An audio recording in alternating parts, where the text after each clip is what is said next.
Beberapa kali kami melintas di jalan tol layang MBZ ini, kecuali pada arus mudik maupun arus balik, jarang sekali di jalan tol MBZ ini macet, kecuali terjadi insiden ataupun kendaraan bermasalah.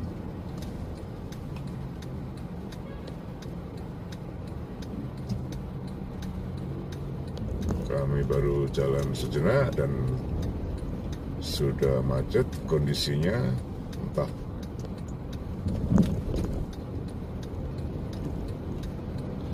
ada insiden ataupun sekedar memang terlalu banyak kendaraan yang melintas di tempat ini.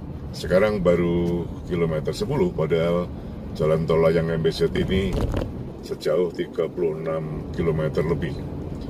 Dan bagi pengendara yang belum terbiasa melintas di tol layang MBZ ini, memang harus mempersiapkan kondisi kendaraan maupun juga fisik pengendara, karena di sepanjang hampir 40 km ini tidak ada rest area.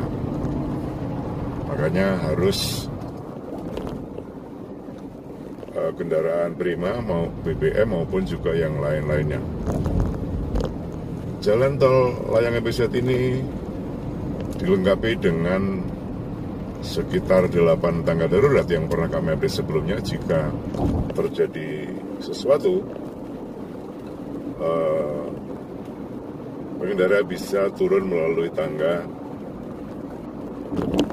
yang dipersiapkan oleh pengelola tol. Hanya saja memang sebanyak 8 hingga 12 tangga darurat ini jaraknya berjauhan. Jadi mungkin kalau 36 km, mungkin kalau dibagi 8 ya sekitar 4 km rata-rata ada tangga darurat. Rupanya memang kepadatan ini hanya terjadi karena memang volume kendaraan yang meningkat. Sekarang sudah tiba di kilometer 12. Sudah agak lancar sedikit, tapi memang kendaraan cukup padat.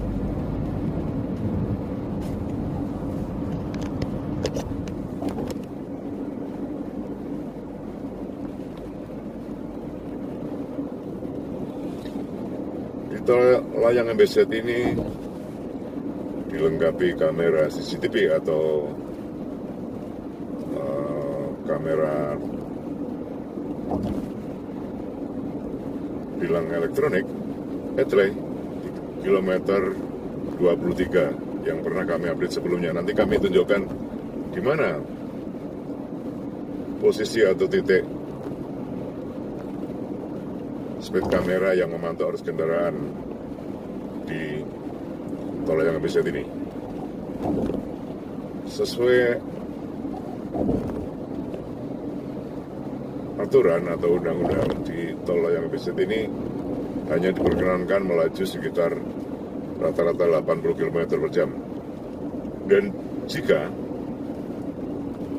kendaraan yang melaju lebih dari 100 km per jam, maka akan terekam kamera CCTV atau speed cam dan juga bisa dikenakan tilang elektronik. Kami tiba di kilometer 14 sekarang. Memang kendaraan masih cukup padat. Tampak di kejauhan memang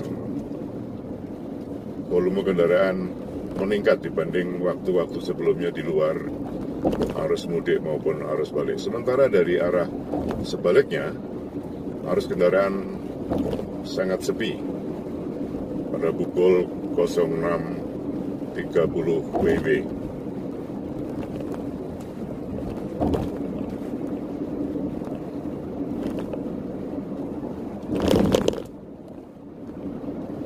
Tampak di kejauhan kendaraan memang cukup padat dan ada kendaraan yang melaju melalui bahu jalan, dan ini sebenarnya tidak diperbolehkan melaju di bahu jalan di sebelah kiri dengan alasan karena di jalan layang ini sangat berbahaya, terpaan angin jika melaju di bahu kiri bisa membahayakan pengendara itu sendiri maupun juga pengendara lain.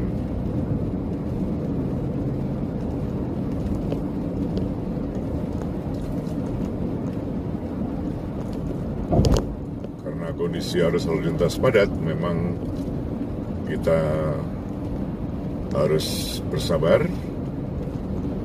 supaya nyaman bagi pengendara maupun juga pengendara lain. Di kilometer 16 sekarang tampak matahari sudah mulai terbit dan sudah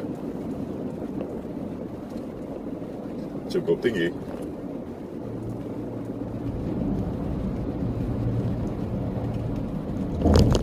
Saat ini rata-rata kecepatan kendaraan hanya 60 km per jam.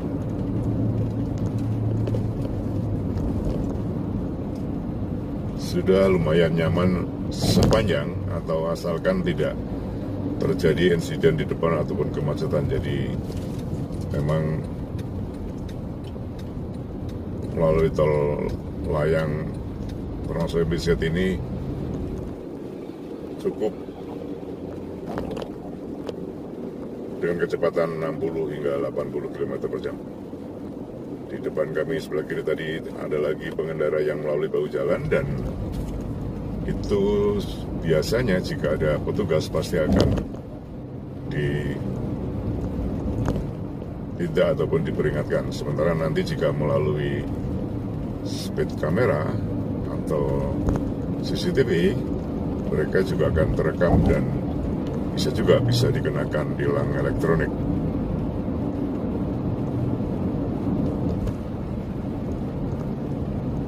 Sebelah kiri kami adalah stasiun LRT di kilometer 17 tol Jakarta Cikampek.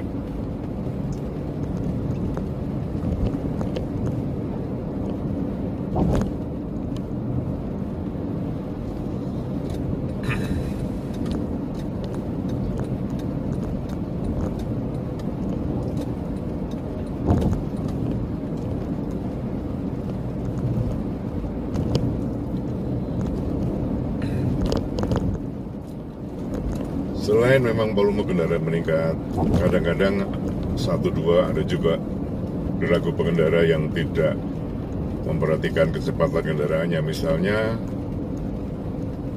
mereka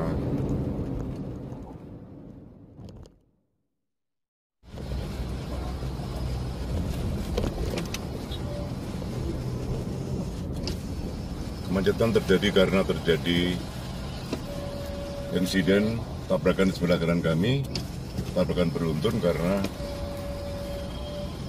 tidak menjaga jarak.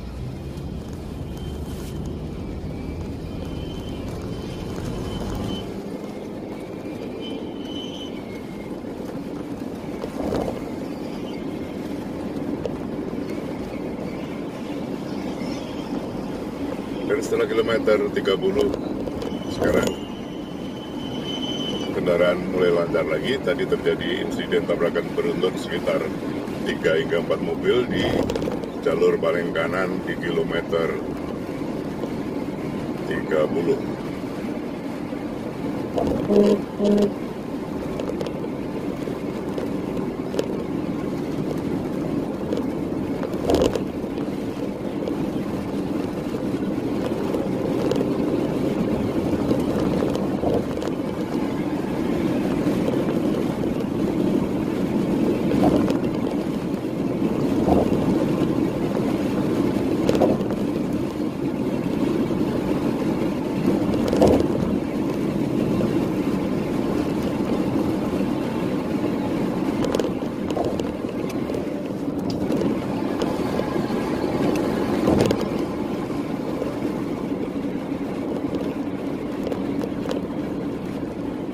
Sekarang tiba di kilometer 32 dan sedikit lagi kami akan mengakhiri perjalanan ini di ujung jalan layang tol EBZ pada kilometer 36,6 setelah bergabung dengan tol Jakarta Cikampek existing yang berada di bawah atau jalur lama.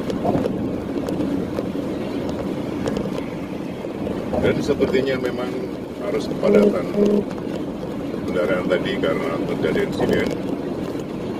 Tapi apakah itu baru atau lama? Seperti baru, sehingga sebelumnya mungkin karena perilaku pengendara saja yang tidak tertib. Sekarang sudah tiba di KM 33.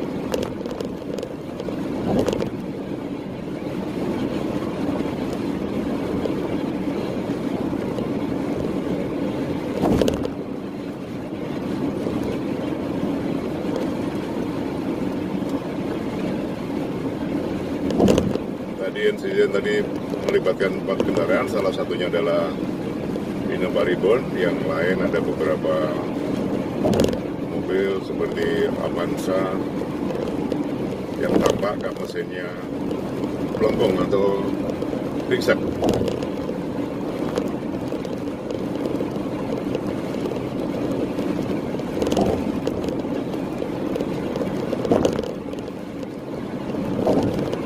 Sekarang sudah tiba di kilometer 35.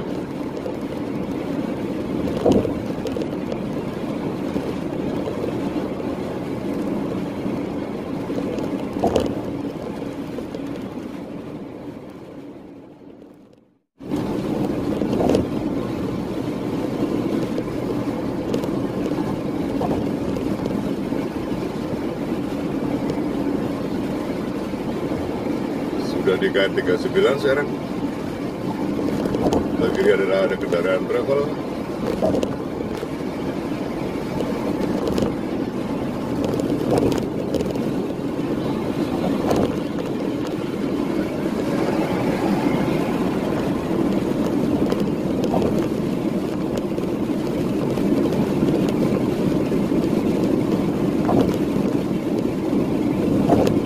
Sudah KM 40. Sehingga kalau jalan tol layang EBZ ini sejauh 36 km karena pintu masuk tol layang EBZ tadi di kilometer 10, maka sekitar di KM 46 atau 48 baru berakhir tol layang EBZ ini. Karena kilometernya dihitung dari 0 km di Cawang tadi, sehingga jika jalan tol ini sepanjang 37 km, maka dikurangi 10 km sehingga sekitar kilometer 47 sudah bergabung dengan tol Jakarta Cikampek dari tol layang EBZ.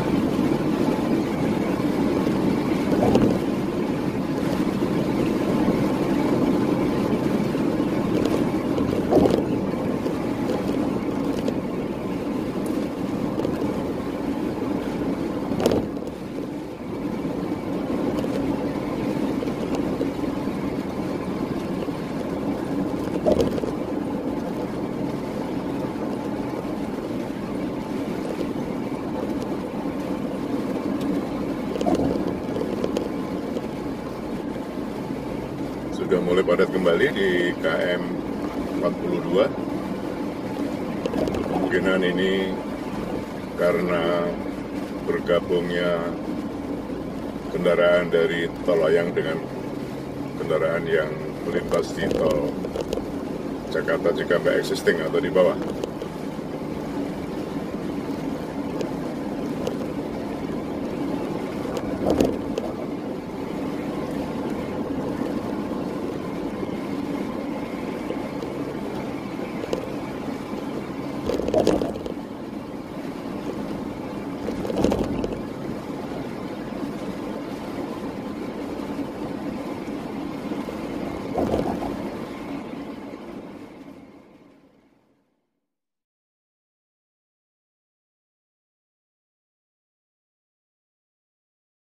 Demikian teman-teman informasi kelas mengenai perjalanan kami di tol layang EBZ dari arah Jakarta menuju Cikampek. Mudah-mudahan bermanfaat. Salam dari kami, terima kasih, selamat pagi, sampai jumpa.